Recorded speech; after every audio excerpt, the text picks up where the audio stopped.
Vamos agora ver o artigo 62. O que é que ele diz?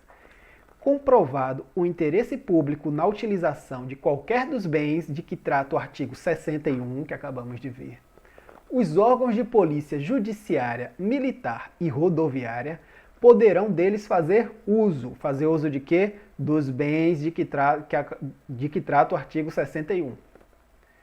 Desde que, sob sua responsabilidade e com o objetivo de sua conservação, mediante autorização judicial, deve ser ouvido o Ministério Público e deve ser garantida a prévia avaliação dos bens. Não é porque a Polícia Militar vai fazer uso que o bem não será avaliado. Sim, o bem tem que ser avaliado previamente. O juízo deve cientificar o órgão gestor do FUNAD para que, em 10 dias, avalie a existência de interesse público, que mencionamos acima, e indique o órgão que deve receber o bem. Então, quem indica o órgão que deve receber o bem? O órgão gestor do FUNAD. Questão boa de prova. Quais são os órgãos que têm prioridade?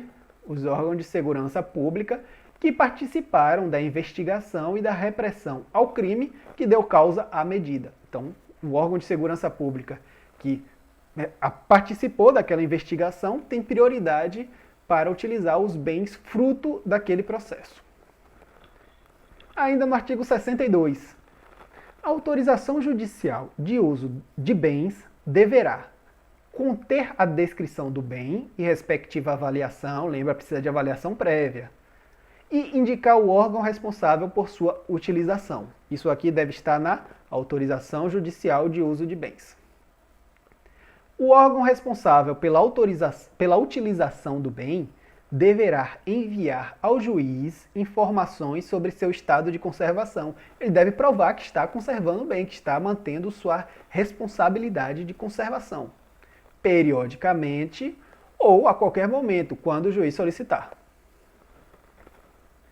Quando a autorização judicial recair sobre veículos, embarcações ou aeronaves, o juiz ordenará à autoridade ou ao órgão de registro e controle. O que é que o juiz vai ordenar?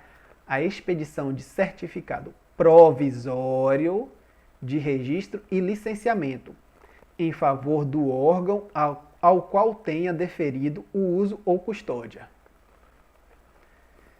E ficando quem livre? O órgão, ficando livre do pagamento de multas, encargos e tributos anteriores à decisão de utilização do bem, até o trânsito em julgado da decisão que decretar o seu perdimento em favor da União. Ou seja, quando a autorização judicial for recair sobre veículos, embarcações e aeronaves, o juiz vai ordenar que a autoridade faça a expedição de certificado provisório de licenciamento em favor do órgão que vá usar ou custodiar o bem, ficando este livre do pagamento de multas, encargos e tributos anteriores à decisão de utilização do bem. Então, se o juiz decide em agosto, o que foi antes de agosto, naturalmente o órgão que ganhou o uso não vai pagar as multas anteriores. Ainda no artigo 62.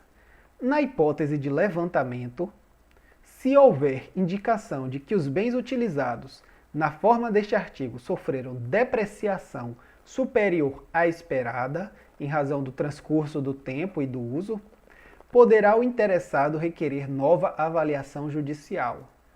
Constatada essa depreciação, se a partir da nova avaliação judicial for constatada que realmente houve essa depreciação superior à que era esperada, o ente federado ou a entidade que utilizou o bem vai indenizar o detentor ou o proprietário dos bens.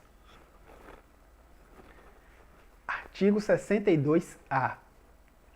O depósito em dinheiro de valores referentes ao produto da alienação ou numerários apreendidos ou que tenham sido convertidos deve ser efetuado na Caixa Econômica Federal, por meio de documentos de arrecadação destinado a essa finalidade. E os depósitos devem ser transferidos pela Caixa Econômica Federal para a conta única do Tesouro Nacional, independentemente de qualquer formalidade, no prazo de 24 horas, contando da realização do depósito, e onde ficarão à disposição do FUNAD. Então, os depósitos ficarão à disposição do FUNAD na conta única do Tesouro Nacional. Ainda no artigo 62A, na hipótese de absolvição do acusado em decisão judicial, o valor do depósito será devolvido a ele pela Caixa Econômica Federal, no prazo de 3 dias úteis, acrescido de juros. Se aqui essa lei faz uma referência a uma outra lei, mas no final ele só quer dizer isso. Esses juros é com base na taxa Selic. Então o que você precisa saber está aqui. Na hipótese de decretação do seu perdimento em favor da União, o valor do depósito será transformado em pagamento definitivo, respeitados os direitos eventuais de eventuais lesados e terceiros de boa-fé. Esses lesados aqui não é a galera que fala que não vale a pena estudar para concurso, não. Esses lesados aqui que a lei fala é pessoas que foram lesadas, que sofreram perdas em seu patrimônio, de alguma forma. Certo? Ainda no artigo 62A, os valores devolvidos pela Caixa Econômica por decisão judicial devem ser efetuados como anulação de receita do FUNAD. Isso aqui é a sua forma de escriturar. No exercício em que ocorrer a devolução. É mais uma questão aqui contábil, de contabilidade. E a Caixa Econômica Federal deve manter o controle dos valores depositados ou devolvidos. Naturalmente, ela precisa controlar tudo que entra, tudo que sai. Artigo 63. Ao proferir a sentença, o juiz decidirá sobre o perdimento do produto, bem, direito ou valor apreendido, ou objeto de medidas assecuratórias, e sobre o levantamento dos valores depositados em conta remunerada, e a liberação dos bens utilizados nos termos do artigo 62, que foi o que acabamos de ver. Nessa hipótese, decorridos 360 dias do trânsito em julgado e do conhecimento da sentença pelo interessado, serão revertidos ao FUNAD os bens apreendidos, os que tenham sido objetos de medidas assecuratórias e os valores depositados que não forem reclamados. Isso aqui será revertido ao FUNAD, revertido ao FUNAD, quando decorridos 360 dias do trânsito em julgado e do conhecimento da sentença pelo interessado. Os bens, direitos ou valores apreendidos em decorrência dos crimes tipificados nessa lei ou objeto de medidas assecuratórias, após decretado seu perdimento em favor da União, serão revertidos diretamente ao FUNAD. O juiz remeterá ao órgão gestor do FUNAD relação de bens, direitos e valores declarados perdidos, indicando o local em que se encontram e a entidade ou órgão em cujo poder estejam, para os fins de sua destinação nos termos da legislação vigente.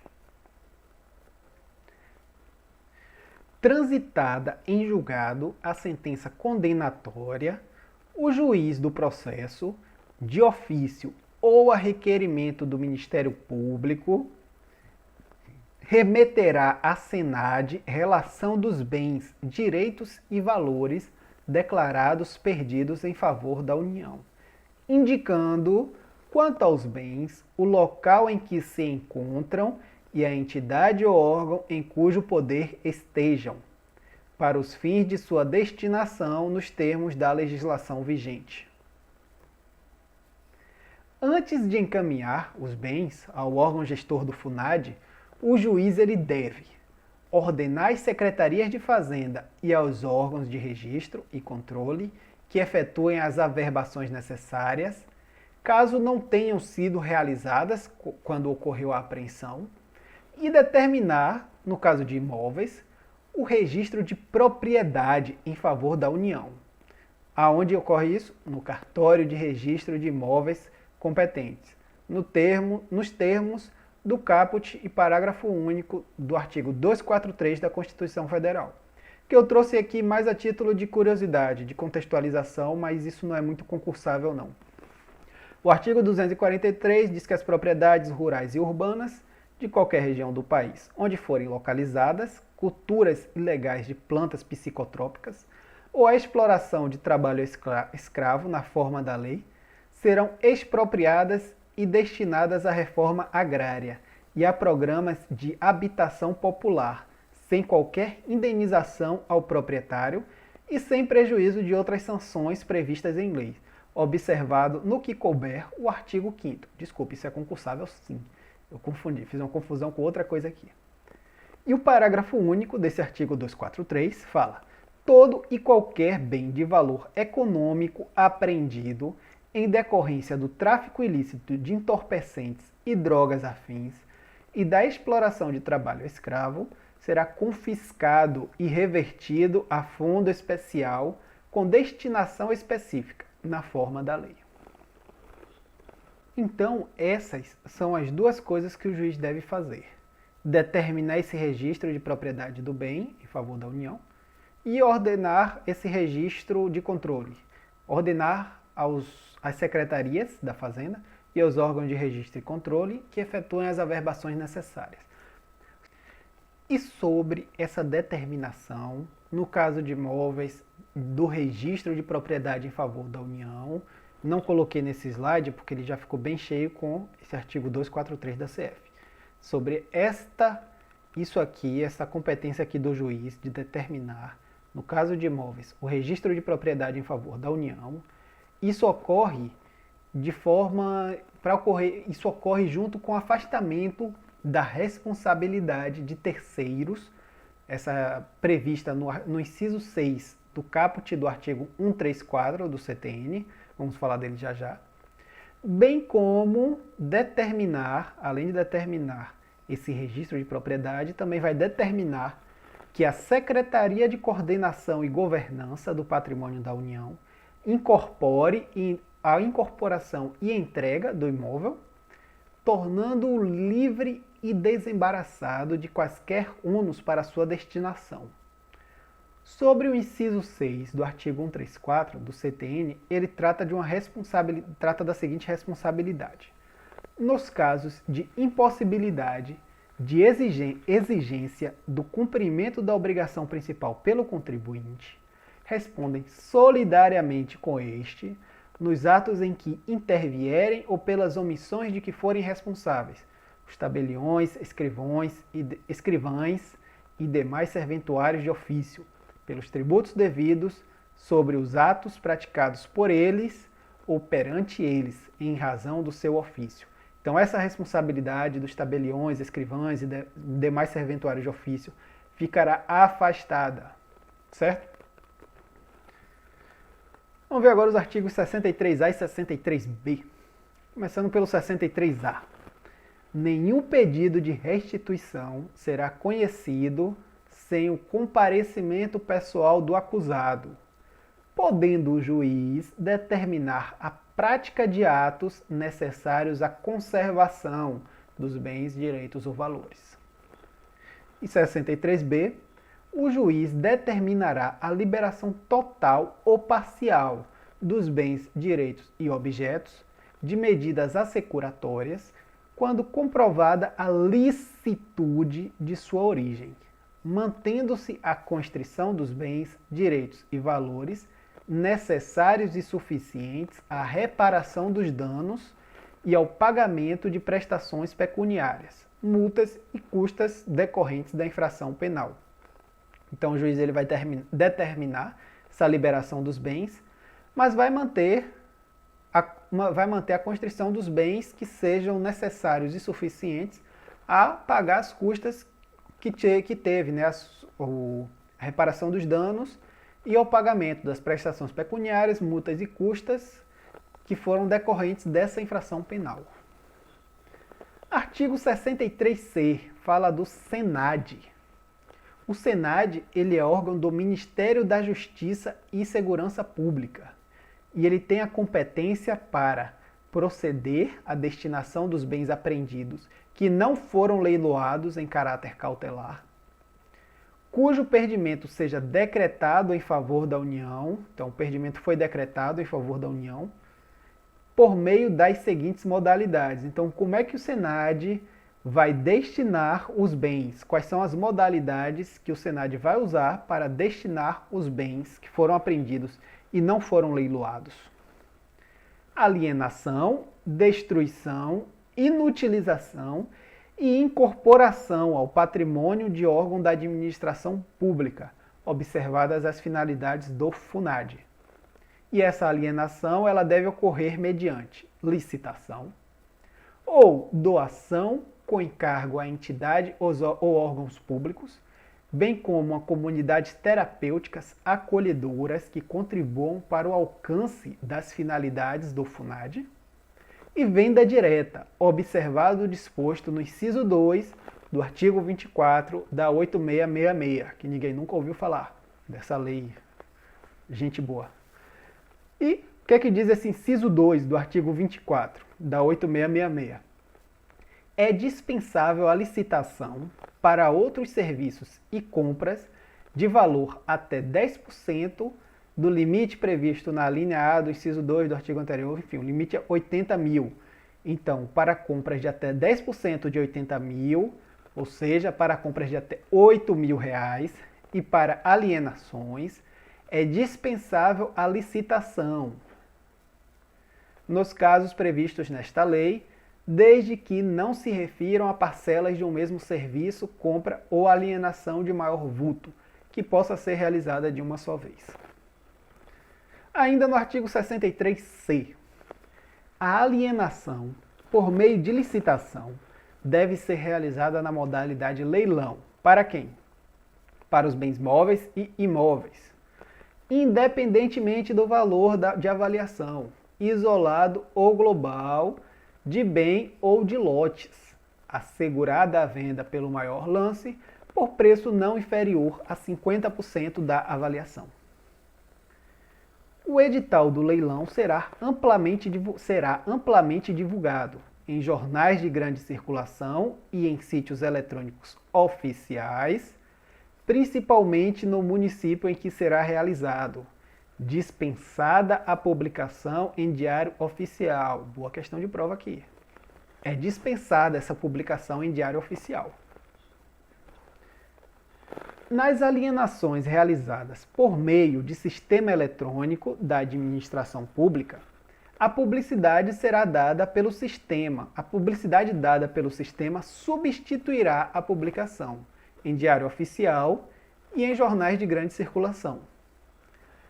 Na alienação de imóveis, o arrematante fica livre do pagamento de encargos e tributos anteriores, bem parecido com o que já vimos, sem prejuízo da execução fiscal em relação ao antigo proprietário. Bem parecido não, exatamente igual ao que já vimos. Na alienação de veículos, embarcações ou aeronaves, deverão ser observadas as disposições dos parágrafos 13 e 15 do artigo 61 desta lei, que já vimos, mas vamos relembrar. O parágrafo 13 diz que, na alienação de veículos, embarcações ou aeronaves, a autoridade de trânsito devem proceder à regularização dos bens no prazo de 30 dias e o arrematante fica isento do pagamento. E na hipótese o parágrafo 15. Na hipótese de que trata o parágrafo 13 deste artigo, a autoridade de trânsito, órgão congênere, competente para o registro, poderá emitir novos identificadores dos bens. Lembrou? Ainda no artigo 63C, aplica-se às alienações de que trata este artigo a proibição relativa à cobrança de multas, encargos e tributos previstos no parágrafo 14 do artigo 61 desta lei. O que é que diz o parágrafo 14 do artigo 61? Eventuais multas, encargos e tributos pendentes de pagamento não podem ser cobrados do arrematante ou do órgão público alienante como condição para a regularização dos bens. Então, essa proibição aplica-se às alienações que a gente acabou de ver. A Senad, do Ministério da Justiça e Segurança Pública, pode celebrar convênios ou instrumentos congêneres com órgão ou entidade dos entes, da União, do Estado, do Distrito Federal e dos municípios, bem como com comunidades terapêuticas acolhedoras, a fim de dar imediato cumprimento ao disposto neste artigo. Vou tomar uma água, senão eu não dou conta.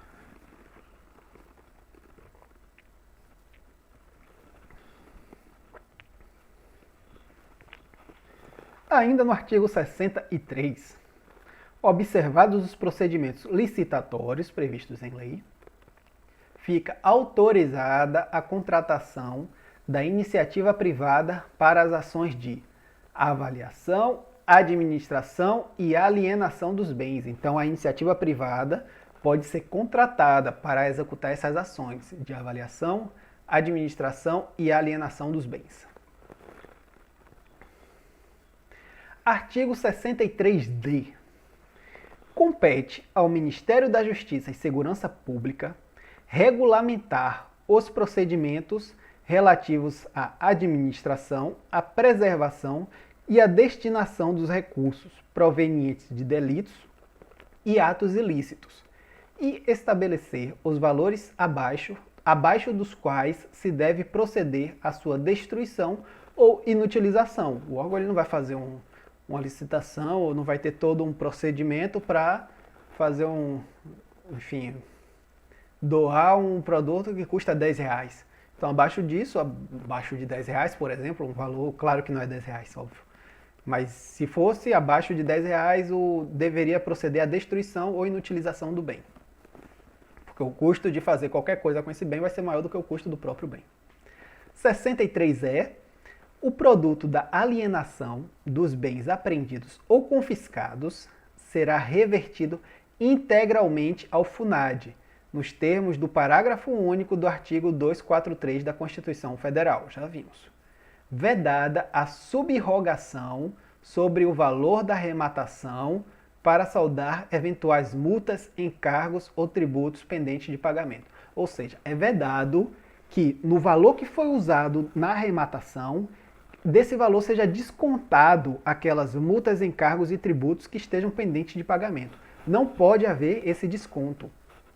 O órgão ele precisa ir atrás do antigo proprietário para cobrar, certo?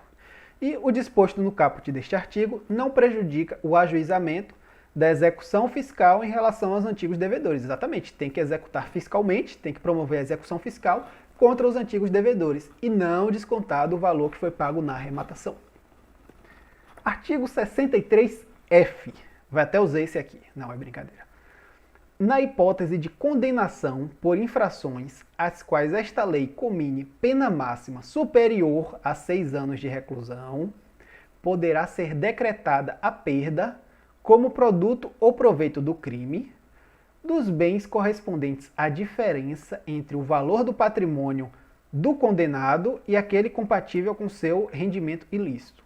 Traduzindo, nas hipóteses em que as infrações cominam a pena máxima superior a 6 anos, o que é que pode acontecer? Se o sujeito ele tem lá um salário de R$3.000 e de repente descobre-se que no patrimônio dele tem uma mansão de R$3 milhões. Com um salário de R$3.000 você não compra uma mansão de 3 milhões. A não ser que ele tenha recebido de herança, que ele tenha obtido de alguma outra forma ilícita. Se não, pode ser decretada essa perda, a perda dessa mansão. Por quê? Porque a diferença desse bem com o valor do patrimônio do condenado não é compatível com o seu rendimento lícito. Então, subentende-se que isso veio do seu trabalho, rendimento ilícito. Só que essa perda, a decretação dessa perda, ela fica condicionada à existência de elementos probatórios que indiquem que houve a conduta criminosa de forma habitual, reiterada ou profissional do condenado. Não é porque o cara tem uma mansão de 3 milhões e foi pego vendendo drogas no trabalho, vendendo um baseado, que vai deduzir que aquela mansão veio da venda de baseado. Não. Precisa ser comprovado de que ele tinha uma conduta criminosa, habitual, reiterada ou profissional, ou precisa ser comprovada sua vinculação à organização criminosa. Para efeito desta perda, entende-se por patrimônio do condenado todos os bens de sua titularidade ou sobre os quais tenha domínio e benefício direto ou indireto, na data da infração penal ou recebidos posteriormente à infração penal. Também, para efeito de perda, entende-se por patrimônio do condenado os bens transferidos a terceiros a título gratuito ou mediante contraprestação irrisória. Meu amigo, guarda aí minha mansão, vou passar minha mansão de 3 milhões para o seu nome e deixa ela aí guardada. Não, isso vai ser considerado patrimônio do condenado, se isso for transferido a partir do início da atividade criminal. Se for comprovado que ele exercia uma atividade criminal, depois comprou a mansão, passou a mansão a título gratuito ou a, sei lá, 10 reais, e isso vai ser considerado patrimônio do condenado. E também vai ser decretada a perda. O condenado ele pode demonstrar a inexistência de incompatibilidade. Ele pode levar o contra-cheque lá, estou trabalhando aqui há 342 anos, ganhando 3 mil todo mês e juntei tudo sem comer, sem pagar e comprei a mansão. Ele demonstrou a inexistência da incompatibilidade. Ou também pode demonstrar a procedência lícita do patrimônio. Não, recebi de uma herança, está aqui a comprovação e tal. Não, tudo bem, a herança é sua, a gente não pode decretar a perda. Ele não vai perder a herança dele porque não veio de atividade criminal.